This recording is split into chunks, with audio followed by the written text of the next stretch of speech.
All right, what's going on, Hop listeners? Gabe and Steven here, back for another great round. We are going to get right into things. We are here. We are ready to pour and drink some beers. We got another great brewery that we're going to be highlighting today. Steven, how we doing? I feel great. I'm ready to drink some beer, and we're sticking with a theme this week. We have a theme, a loose theme, a very loose theme. Very loose theme, but this week's brewery to highlight is Loophole Brewing.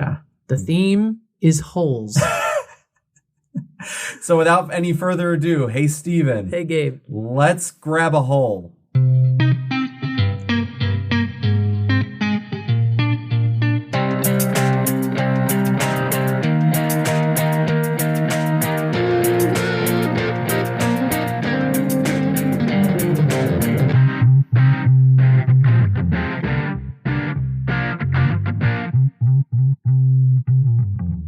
What I can promise is that this week's episode will not be as immature as last week's That's episode. true. That's true.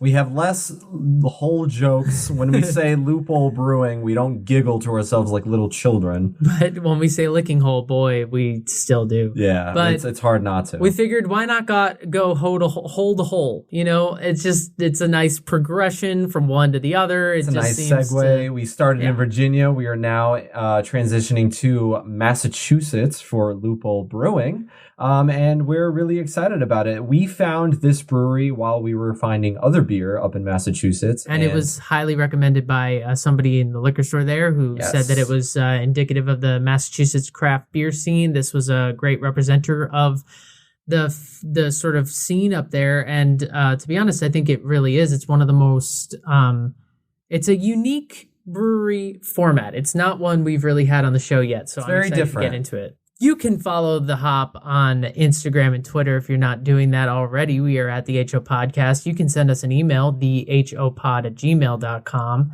You can find us on Facebook, on YouTube, wherever you get your podcasts. And if you felt so inclined and you wanted to make your week a little brighter and you wanted to do a good deed and you wanted to do your public service work for the week, you could rate and review The Hop on Apple Podcasts. That helps the show. It helps us know what you guys want to hear, and it helps us make the show better for you each and every week. So if you haven't done that already, you should do it, because it'll make you wake up with a song in your heart knowing you have rated and reviewed The Hop on Apple Podcasts. I mean, you're benefiting not only yourself, but your peers, which are us. And humanity. And humanity itself. Amen.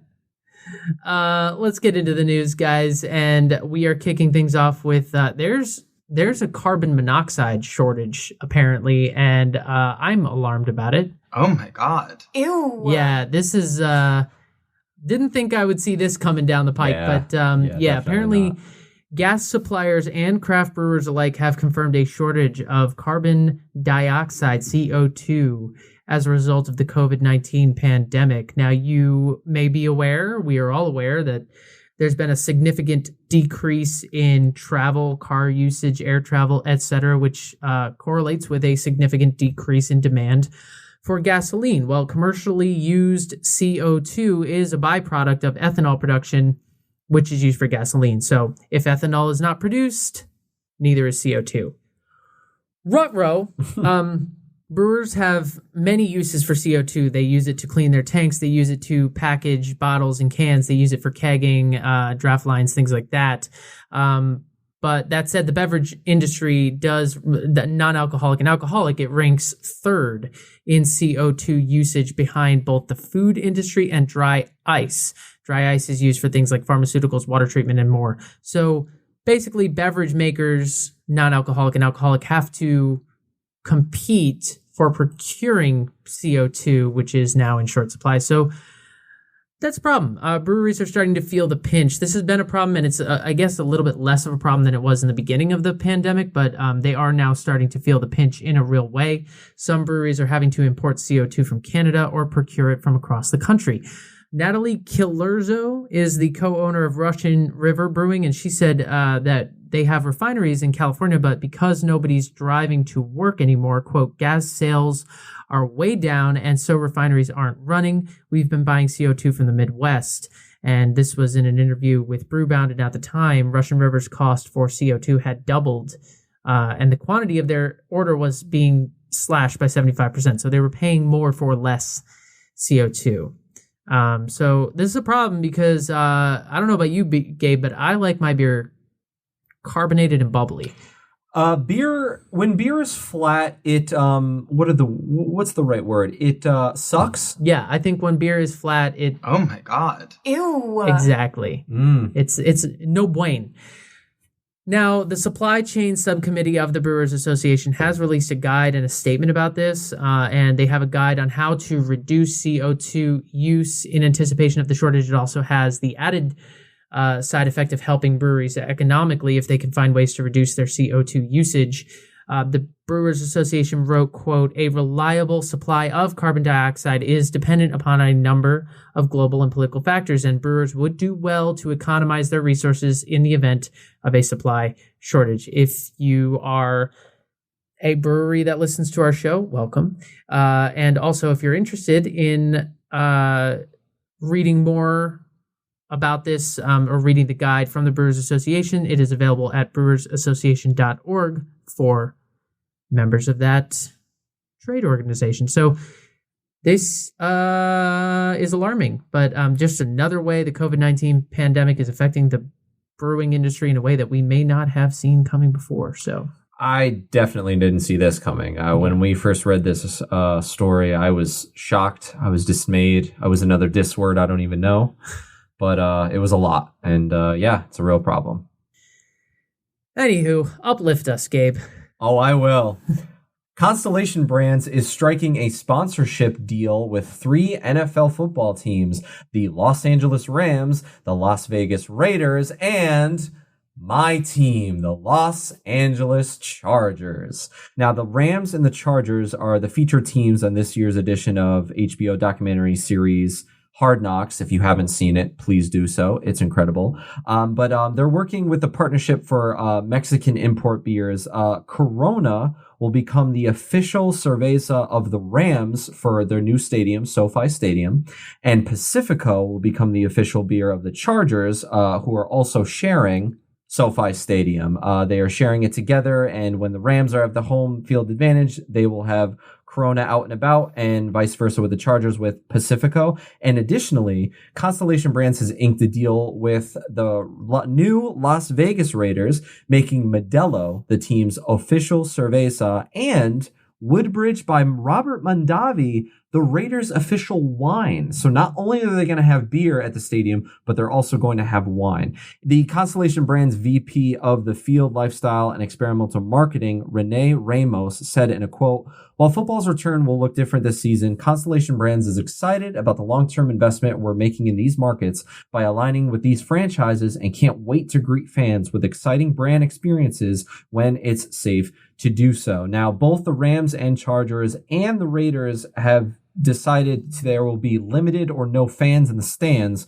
for the upcoming season due to good old Roni Roan, but they are still having the deal being set. So what the Raiders are doing is they are having a Modelo Cantina Club, which is overlooking the 50-yard line, which will be featured at their stadium, as well as a Modelo tailgate zone outside of the stadium. And then inside the Modelo Cantina Club will also be a Robert Mondavi winery bar. As for the Chargers and the Rams are having the Corona Beach House, and the Chargers will have the Pacifico Patio on the North Concourse. Again, limited fans or no fans means not a lot of sales, but hopefully once Rona gets gone, all of this will be reopened again at the new stadium. At both stadiums are new, so at each new stadium, and they will be able to sell their products there. Go Chargers, go. And it's a long-term deal, so, they are obviously aware that there won't be much fans, if any fans in the stands this year, but, they're looking towards the future. Moving on, one of my favorite things to do on the Hop is to talk about Anheuser-Busch being sued, and they're being sued again.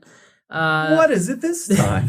This time it has to do with a Latin-themed brewery that Anheuser-Busch launched in April of 2017 called Visa Sur. This was part of its quote-unquote high-end portfolio, which they now call the Brewers Collective. This arm of the company includes 10 Barrel, Goose Island, Elysian Brewing, Blue Point, Breckenridge, Devil's Backbone, Four Peaks, Platform Beer, Wicked Weed, and Golden Road in the beer category, as well as several other cider and seltzer and malt beverage brands. If you've been drinking any of those thinking you're drinking craft beer, you are not. You were drinking Anheuser-Busch. Now, last week, consumers Byron Jackson and Mario Mina Jr. filed a lawsuit against Anheuser-Busch in the U.S. District Court of the Southern District of Florida, Miami Division. They claim that they were misled into purchasing what they believe to be craft beer by a small brewery with Latin roots in Miami's Wynwood Arts District, which was actually ABI.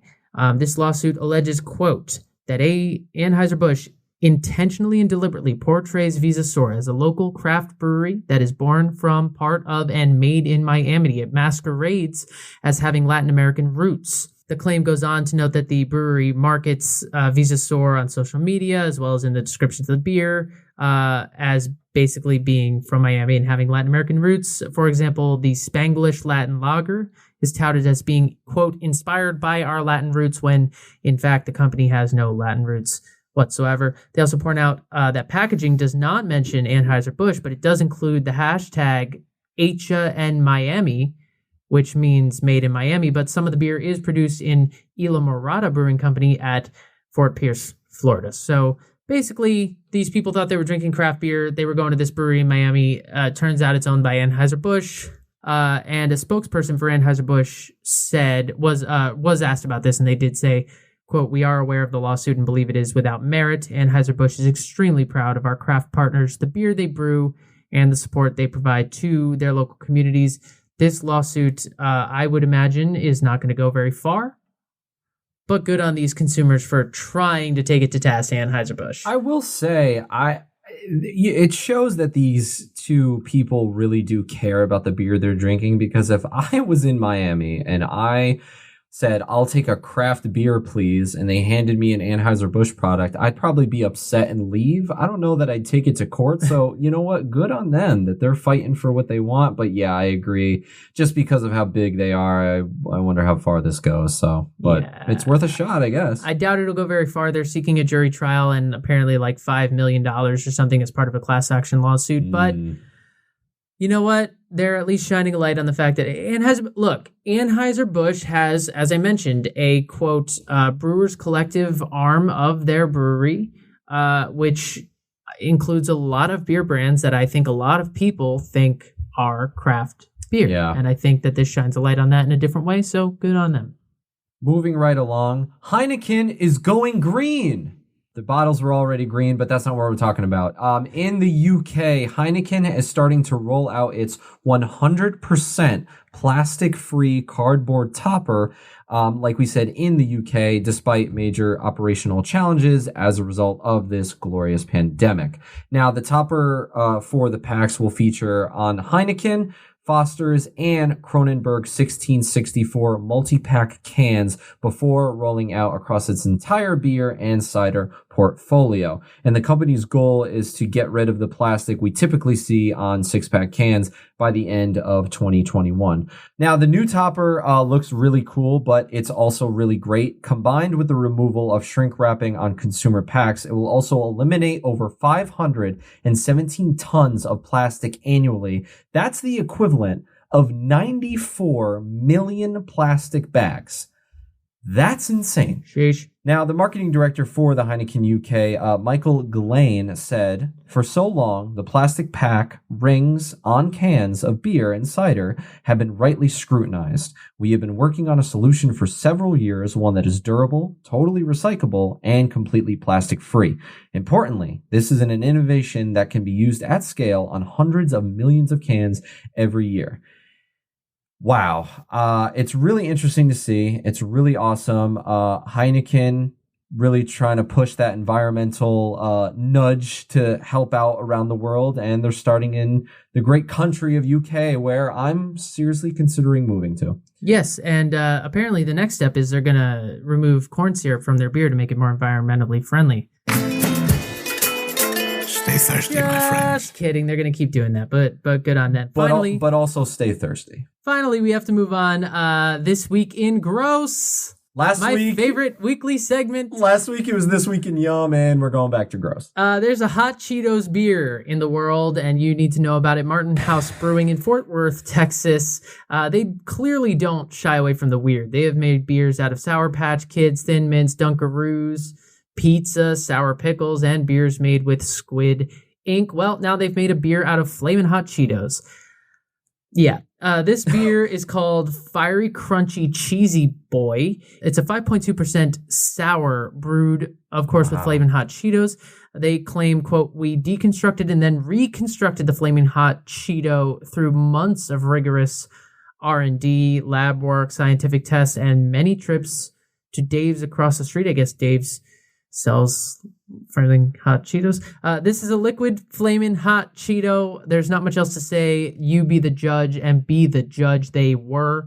Like I said, this beer was rolled out at the brewery in Fort Worth, Texas, and I mean, the company has a sense of humor about it. They've posted descriptions on their Instagram, but they've also posted screenshots of very mixed reviews. Reviewers said things like, again, Martin House kills it. Then you've got one, it tastes just like it sounds. That's not a good thing. Pretty good, pretty hot. So weird. Whole lot of nope. Love Martin House, but this ain't for me.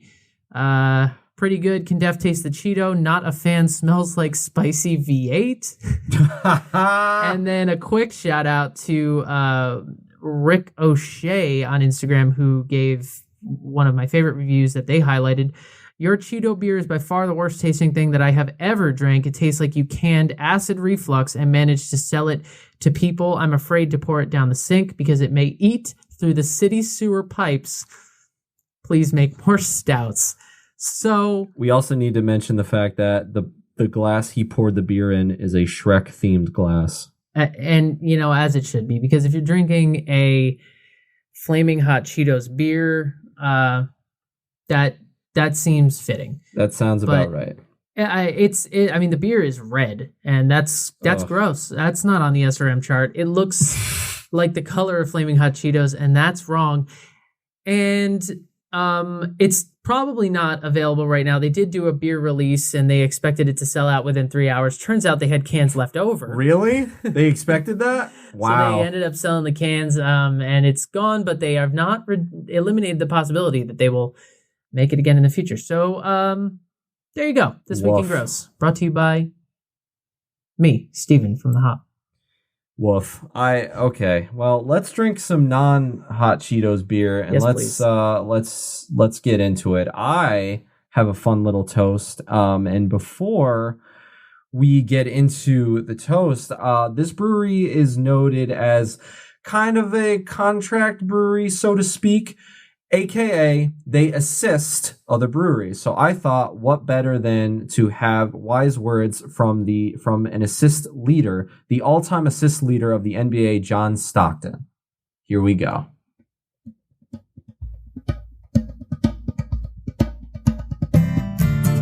To be a good leader, you have to want other guys to have success. You have to want to win more than you want to shine yourself. The preparation process makes the experience fulfilling. No preparation means no foundation to build on in the future. So with that, we are going to raise a loophole drink. A loophole drink. Here we go.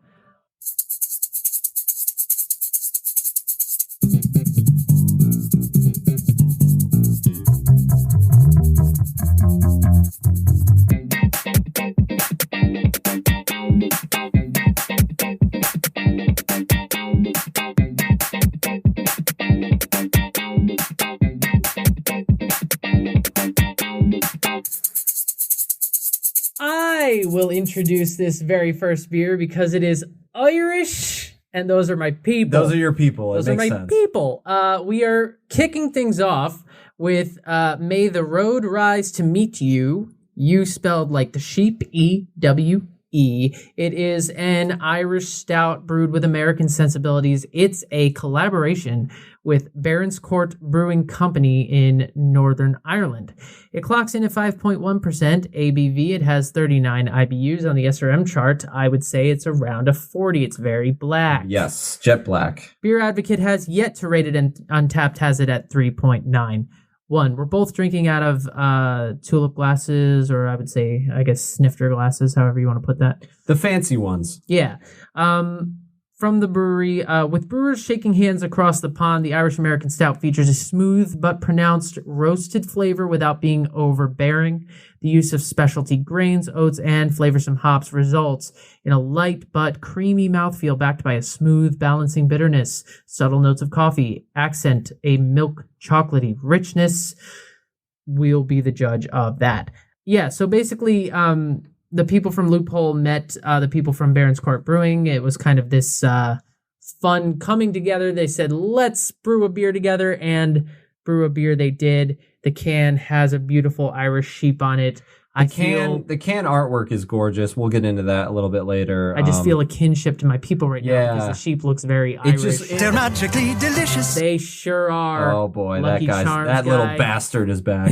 But yeah, I was just about to say that it just looks very Irish. So I'm interested. Let's see what we get off the nose. Yeah, and the head was a nice sort of that classic stout head. It was like a nice pillowy tan head. It lasted for a while before receding into kind of a ring around the glass, and the carbonation is pretty low looking on my end. This is definitely a stout. All the normal smells, the roasted malts, chocolate, cocoa, that's a little bit hint of that sweetness is definitely there. I love the roasted malt character. It's this nice like coffee bean bitterness thing, but it's also, there's a sweetness there for sure. It's like a little bit of vanilla, a little like maybe a little caramel. Like there's something different going on, and I like it. Chocolate coffee is the most I'm getting off the nose, but yes, all those other flavors are there. I'm getting a little bit of the vanilla, and I did read somewhere, because we like to read up on these beers as much as we can. For one of the smells, someone wrote cigar wrap. Are you smelling cigar in this? I mean, it's a good way to put it, I guess, if you think of like smokiness, because I'm definitely getting smokiness. I don't like to think that I'm smelling a cigar wraps right. in my beer. I agree with that. I wouldn't go that far, but definitely a little bit of that smokiness. I would argue even maybe a little bit of earthiness, just a hint. But hint. I guess the thing about when you put your nose to a beer, sniffing beer, as it were, is part of it is, what do you get off the beer? And I feel like week after week after week, we've been doing 35 episodes of this show now. Some of it can tend to sound like, okay, they're drinking a stout, they're going to say this kind of stuff. Okay, they're drinking an IPA, right, they're going to say this kind of stuff. But some of it really is, what do you associate with that beer? Do you smell this and get chocolate milkshake? Do you get your morning espresso? Do you get cigar wrap? That's fair game. Do you get a campfire off this? This is just what we get. That is completely fair. So I think, do I put my nose... Now, I am not saying you can smell your beer and tell me you smell cat pee. If you do, like that person did, you need another that one beer. Time with that one beer, there's something wrong with your beer. Yeah. But cigar wrap, yeah, I get a smokiness and a char, and I like that. Let's taste her. Okay. Ooh. If you're gonna twist my arm. Ugh. Okay, what I love about this is that, roasted malts hit you first. But in true Irish tradition, they're magically delicious. It is kind of like a Guinness in the fact that it's light. It's not as... you look at a beer like this and you think, oh, that's going to be rich, it's going to be heavy, It's going to be dense, and it's got a creamy mouthfeel, but it's light and refreshing and kind of crisp in a weird way. It's definitely got an earthiness. It's definitely got a lingering bitterness, like in the back end. It like sticks with you. But it's a solid Irish stout.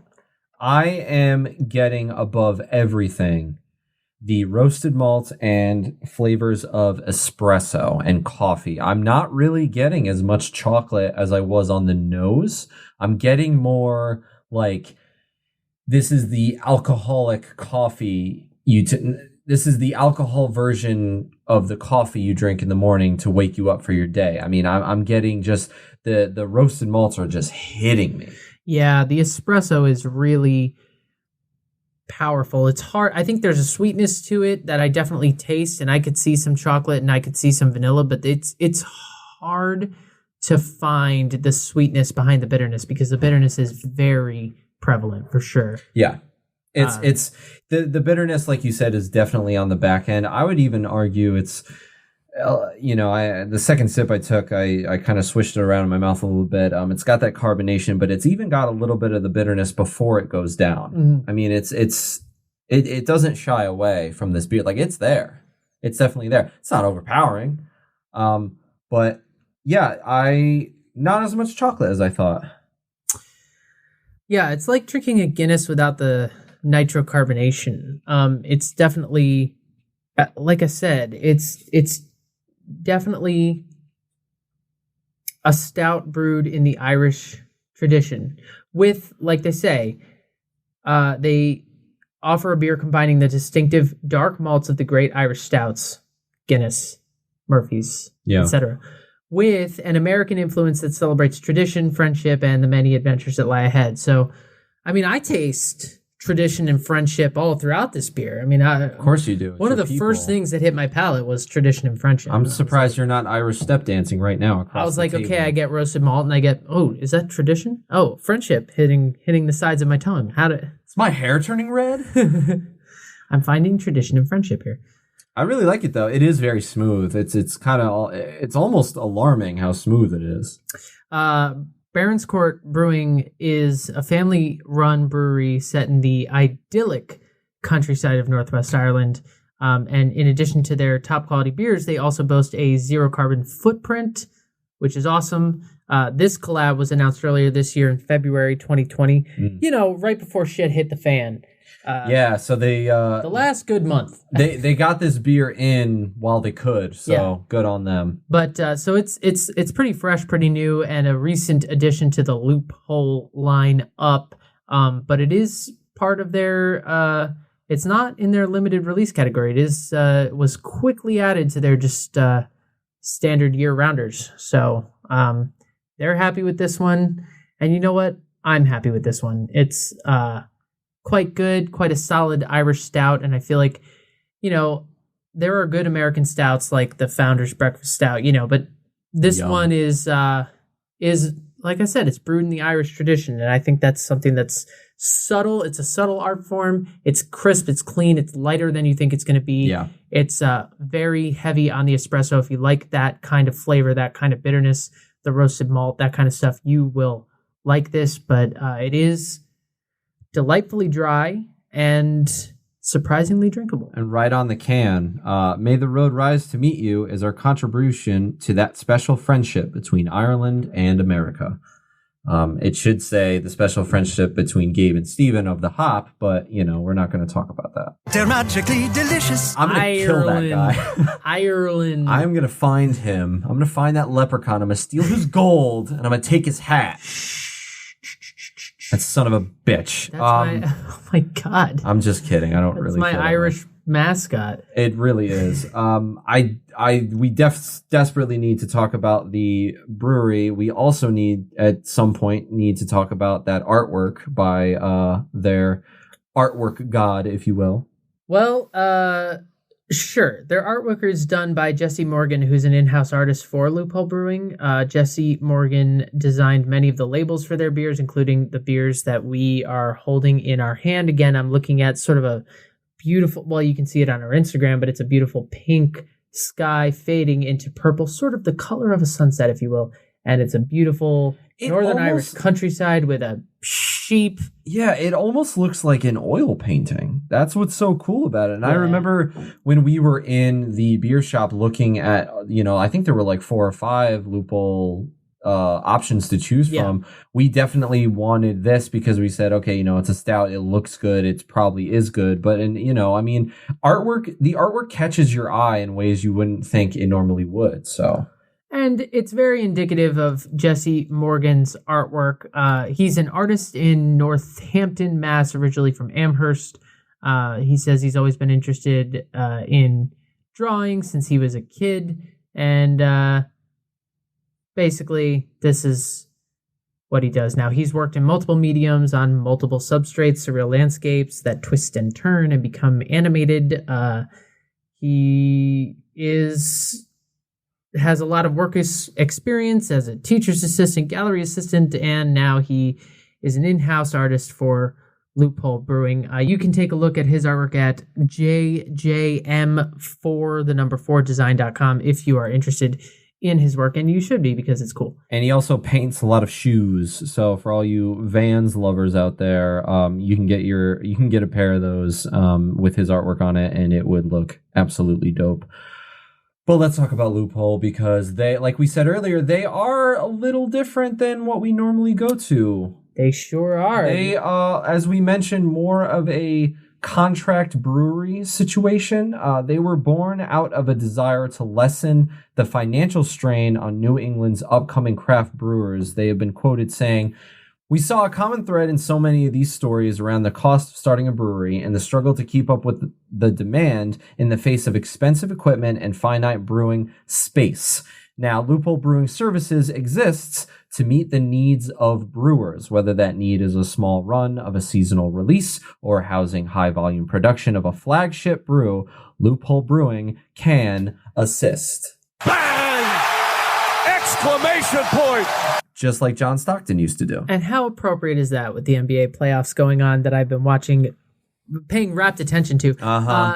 Loophole Brewing. Loophole is basically a loophole for craft brewers. It's they see that the barrier to entry into the craft brewing space is high. So they want to basically offer a way for people to create, whether it's a small batch. A lot of times when you're doing contract brewing, the minimum for that is 30, 40, 50 barrels of beer. So if you just want to make one barrel, you know what I mean? Loophole is trying to offer a way in. Of course, they do brew their own beers. The beers we're drinking now are their own. They basically have a three-pronged approach to their business model. Number one, they brew their own beers. Number two, they offer contract brewing for established companies. And number three, they have the Aspiring Brewers Program. This is mostly what we're talking about. This is designed to afford brewers the opportunity to brew and package their beer with Loophole's equipment, and they can even have it on tap in Loophole's tap room. So the company said, quote, "This is for the up-and-coming home brewers who would love to get in the game. With a low monetary investment on their part, it will be a good way for them to gauge the market for their beers. Applicants do have to go through an interview process. They don't want somebody who's just like, let me just make a keg of beer for a party." They go through an interview process. Loophole basically reviews their recipes to ensure their viability, and then they can get involved and brew their beer.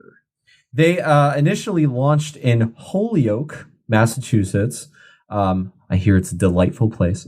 The company is now moving into Ludlow. The brewery will have two 14,000 square foot buildings and an additional 14,000 square foot space that will be built out for a sizable beer garden, which is very interesting to see. It was founded by three buddies, if you will. Jeffrey Goulet, who's a prominent voice of craft beer in Western Massachusetts. He was a co-founder and operator at the critically acclaimed Worthy Brew Fest, and then he worked in sales, marketing, and recipe design for Swing Oil Beer. He also has 25 years of manufacturing and sales experience as owner of Product Resource Specialists. Then there's Aaron Saunders. Aaron has 15 years of experience working in highly regulated industries, both inside and outside of government.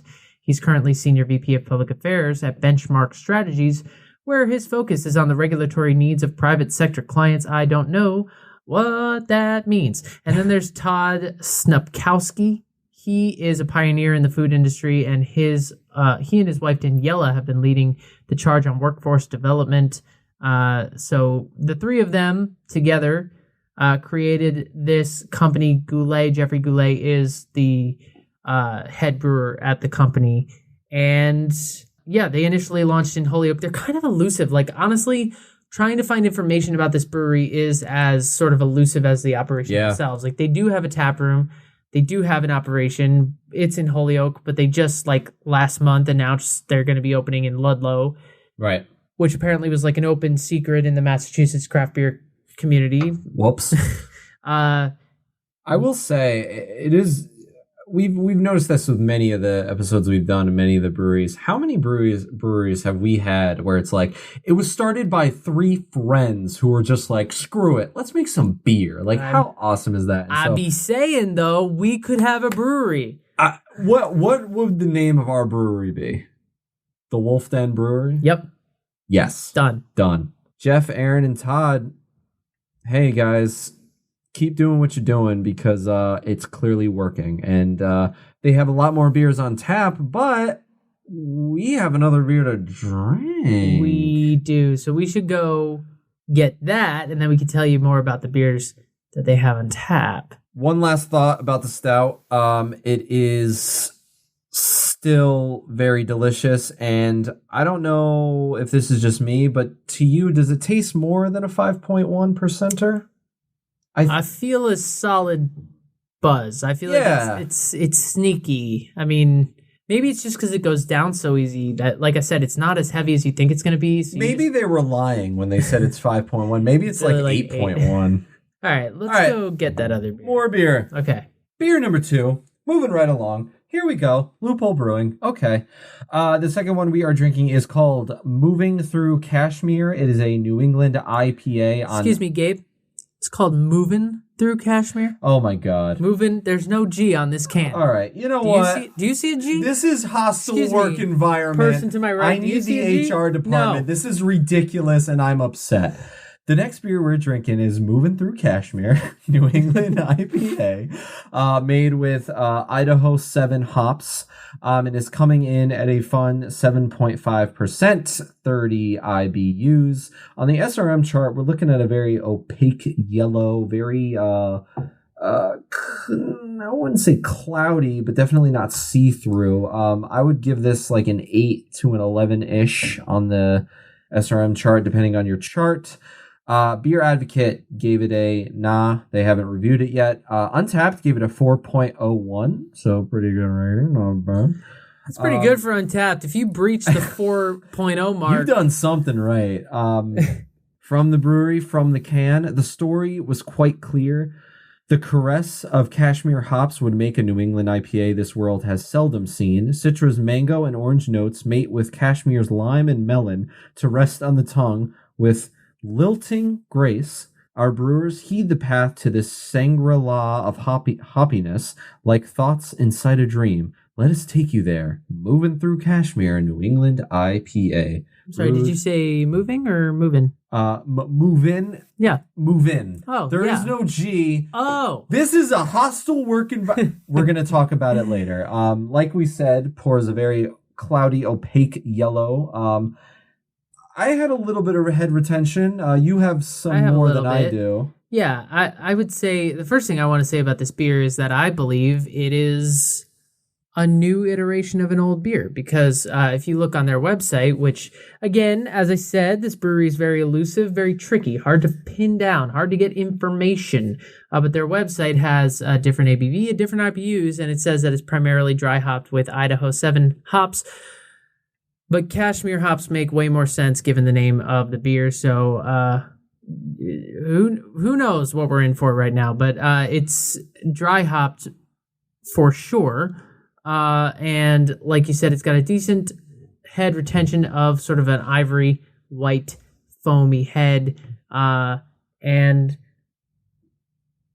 on the nose, it is surprisingly juicy. Like when I heard Citra and then I heard lemon and melon, I was expecting a whole lot of citrus. I was expecting a whole lot of but I get it's juicy, but I don't mean citrusy. I mean it's a sweet sort of hop situation. There's I wouldn't say citrusy either. It's more of when you get a classic juicy IPA and it's just got a lot going on at once. Yeah. It's sweeter than that. There's a lot going on here. Sweet, fruit gummies. Yes. Like pineapple for sure. Maybe guava? No? I get a little bit, yeah. Yeah? Like you can smell that like dry hopped sort of spiciness in the back end, but like the first thing that hits me is like the sweetness, which is actually very pleasant. See, I think this is going to be another one of those beers. It's going to smell one way and taste another. I don't know. I'm excited. I think you might be right because I'm not smelling a lot of hops. Yeah. I can smell that they're there, but like the smell I feel like there's more tropical fruitiness on the nose than there's going to be, and there's going to be more hoppy and maltness in the flavor of the taste. That's just me. We'll see what happens. You know, there is one way to find out though. What's that? We probably should put our mouths on it. Don't take that out of context. Here we go. Boy, was I wrong. Yeah, I was just going to say. Whoa. No, that's very sweet. Whoa. Pineapple. Mm-hmm. Pineapple. Like cantaloupe almost. Orange peel. Yeah, wow. Yeah, grapefruit for sure. The citrusness is there. Definitely those citra hops doing what they do. But the Kashmir, Kashmir is a hop that I'm really into right now. I'm really into I'm kind of this is gonna sound the hop. We're here for everybody and we're not nerdy, but this is gonna be nerdy. But bear with me. But I'm kind of over Citra. I'm definitely over Mosaic. I am definitely We've just had it so much. Yes, but I'm into right now Kashmir, I'm into Strata, I'm into like anything more bitter or more experimental or more, I don't know, just anything. What I'm saying is I like this beer. Yeah. I don't know about you. I thought I was seeing bubbles in the beer, but now I think I'm seeing a little bit of like sediment, floating sediment, like not at the bottom of the glass like it normally is. Like it's all throughout, and I think that's adding to the flavor of it. I mean, I'm definitely seeing bubbles for sure. The carbonation, look at my glass. You see, like it's like floating everywhere. But yeah, I do see. I mean, it's a New England IPA, which means it's hazy, which means it's unfiltered. So there's gonna be, a certain amount of sediment, and I think that definitely is there. But that's one of the things that makes it a New England, It's definitely in New England. It's definitely got all those characteristics, like we said. I think there's a party in my mouth going on right now. I really wasn't expecting that. And I couldn't have been more wrong about the, like, it's going to smell one way and taste another. Whoa. Yeah. No. I think what happens when you assume, Gabe? People lose their legs. I don't know. You making... All right. Ass out of you and me. They're magically delicious. Why is he back? He has nothing to do with it. He needs to go away. I think the taste follows the nose pretty well, and I think it's not too carbonated. It's not too strong in the mouth. I think it's I wouldn't call it well, I guess I would call it smooth. I mean, it's not, it's easy to swallow. That's for damn sure. Yeah, it's also don't take out of context. It's pretty easy drinking, but like you said, it is 7.5%. So again, this is another one that's a little bit sneaky on you. I mean, it's like you don't want to be pounding a bunch of these because you're gonna end up. I mean, you could, but you might end up on the floor, feeling face down, ass up, hands in, moving slow in the morning. But I just think that the Kashmir hopping brings something different to the party that the typical Citra Mosaic hops don't usually do. It brings a bitterness for sure. I mean, Kashmir hops come from Cascade and Northern Brewer hops, so it's sort of a blend of those two, and they typically have herbal, spicy, melon flavors with citrus fruits. So those are definitely things I'm getting off of this beer. I don't know about you, but it works really well. I agree. Yeah. It's definitely there. God, it's so sweet. I wasn't expecting that. And that makes sense because I love Cascade hops. But when and where would you drink this? I can't tell if this is like a summer or if this is like a curl up on the couch during the winter with the fire going. Now, this to me is more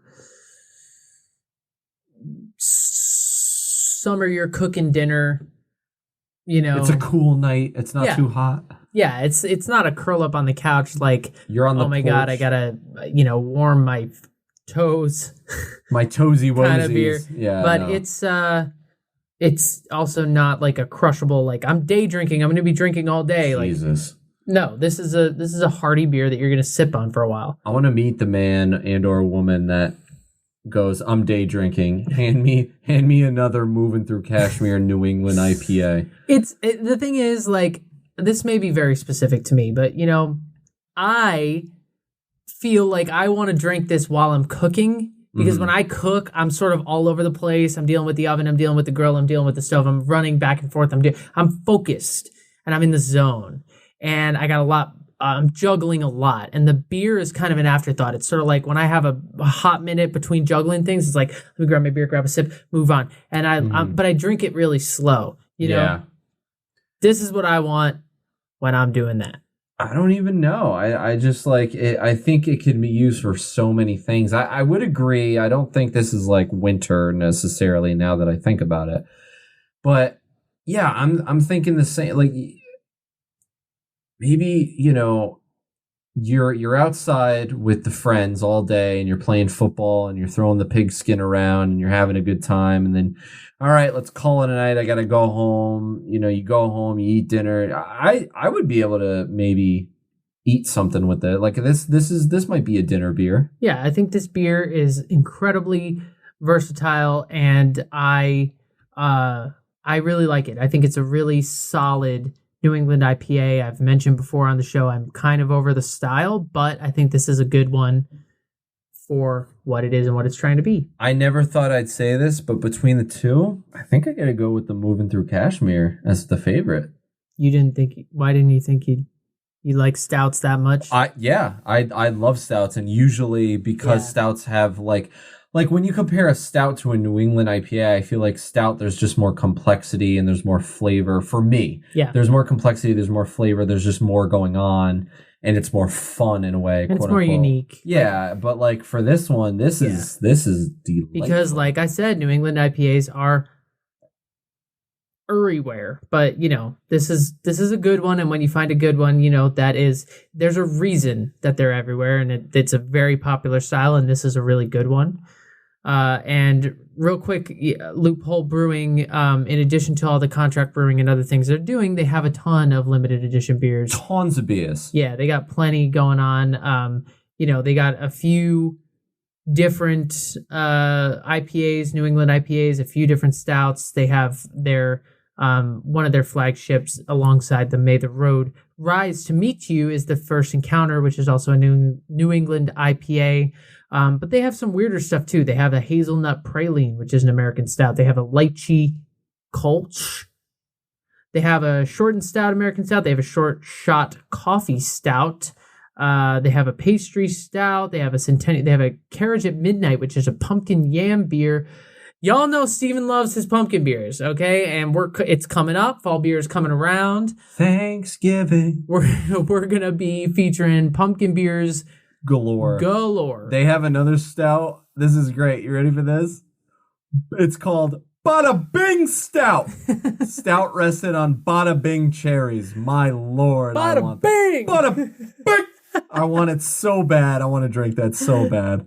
Oh God, yeah. They have a good list here, and this is just the beers they brew there at Loophole, and of course they have their contract brewing operation. So, final thoughts on Loophole. I think I would agree the New England is my preferred of the two, but they're both really solid versions of the style. I love the stout though, because shout out to my people. They're magically delicious. Thank you. And it's just all we have. That damn leprechaun. We need Irish. more. We need like Conor McGregor just like yelling at someone. I said I was gonna get Irish drops today, and you said we already have one, and so I said we have one. It's the leprechaun, and you were like, "All right, we're good." I forgot we're good. But now you're mad I'm playing. Look at Conor McGregor, like, I'll fucking kill anybody, But I don't know how he talks. I think that the company is doing sort of an admirable thing for Massachusetts craft brewers, at least. And I think that,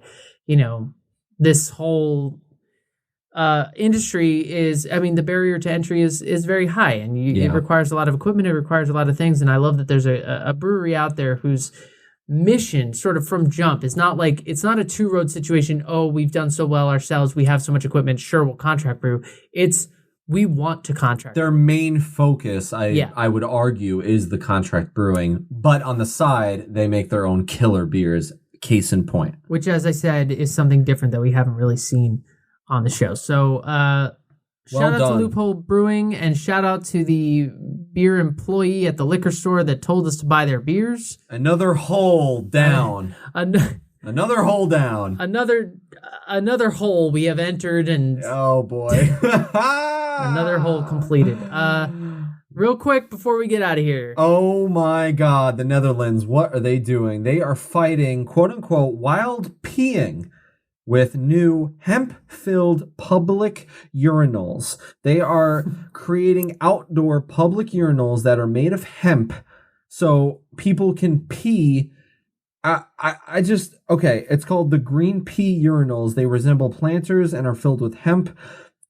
They said the urinals offer a sustainable alternative to traditional public urinals as they use less water and create green spaces for bees and other insects. The urinals produce organic fertilizer and water for the plants, the investor has been quoted saying. First of all, who's peeing on hemp? What I love is that they said the green pea urinals were installed in locations around Amsterdam that were identified by local officials as hot spots for public urination. I have the word hotspot is a trigger warning for me at this point. Correct. At this point. And they look like a trash can with flowers growing on top of it. Yeah. And it's just like randomly But I don't understand. You want to pee outside? Are you supposed to pee inside that? Yes. Right where that little green that little indent is, that's where you go to the bathroom. And they're trying, they said they are trying to, I don't know if they're thinking of ones for women or if they're trying to change it so women can use it as well. But it's like, who wants to use this? This article is sheer gold. First of all, Richard DeVries, who's the inventor of this, said that in 2018, when they first installed 4 of them around the city as a pilot program, quote, the result was there was a 50% reduction in wild peeing. Wild peeing. That's a thing? He also said that the benefits of this product include, in addition to all the other benefits, sustainable alternatives to public urinals, less water, blah, blah, blah. But in addition to that, they also include reducing erosion on historic buildings targeted by public urination, because if you pee on a building, it's going to erode. Apparently it's going to fall over. And could even save lives, as several young men die each year by falling into canals at night while looking for a place to take a piss. Now, I don't know if they're wasted. I don't know if they're too stoned because it's Amsterdam, but what the actual hell is happening in this country? I would love to know. I want more information on how. I want to know how many men have died falling into creeks looking for a place to piss. It seems like a really mundane way to die. Oh, here we go. The city of Amsterdam said officials are considering future research into whether the urinals could be made usable by women. Okay, a guy just has to stand there. If you're looking at him and that's the problem, a woman has to sit down. Like, they're not going to want to use this outside. It's just like what happened to Stavros? Oh, he was looking for a place to piss and he fell into the creek. Stavros. I like that name. I don't know. I don't know Dutch names. You're peeing on hemp. I don't. I mean, I don't even know there's if a lot going on has here. anything to do. Yeah. This is what caught my eye was quote unquote wild peeing. I've never heard that phrase in my entire life, and I'm so glad I heard it today. It's just like it seems like it seems like if you just want to take a piss wherever you are, like, I don't know. I don't understand the problem, so I'm not sure I understand the solution. I think that's... Yeah, I think that's what it is. When I need to take a piss, I'm like, well, I need to go inside somewhere. Yeah. I don't think like... Guess we need to go to a restaurant because I need to use the bathroom. Or just people dying from looking for places to piss. That's what I'm saying. It's not the way you want to go. You don't want to add that to the Amsterdam brochure on why you should visit you don't want place. that on your tombstone You either. do not want that on tombstone. Husband, father really needed to go. Couldn't hold it any longer. Yeah, exactly. Yikes. So Amsterdam... He couldn't hold it any longer, and now we can't hold him any longer. Amsterdam, apparently, from what I hear, has, dank coffee shops. They also have a piss problem. And they have a piss solution. So fear not if you're planning travel to Amsterdam, which if you are, why? COVID, stay inside. Wear a mask. But, they've found a solution, and it's thanks to this man, and they have little pee kiosks. Little pea pods, and not the Stop and Shop delivery service. I mean, like, they have little deposits. That one's by a river. Who empties these? Okay, it doesn't matter. We need to go. Guys, thank you for joining us again for another great round of the hop. And please, as we said at the beginning of the show, follow us on social media and all of those things. Rate and review on Apple Podcasts. And check out our sponsor, Anchor. We love them. We've used them. And if you have a podcast you're looking to start, Anchor is a great way to do it. So we highly recommend you check them out. Thank you guys so much. Round 35 is in the books. We will see you next week for round 36. Cheers. Peace.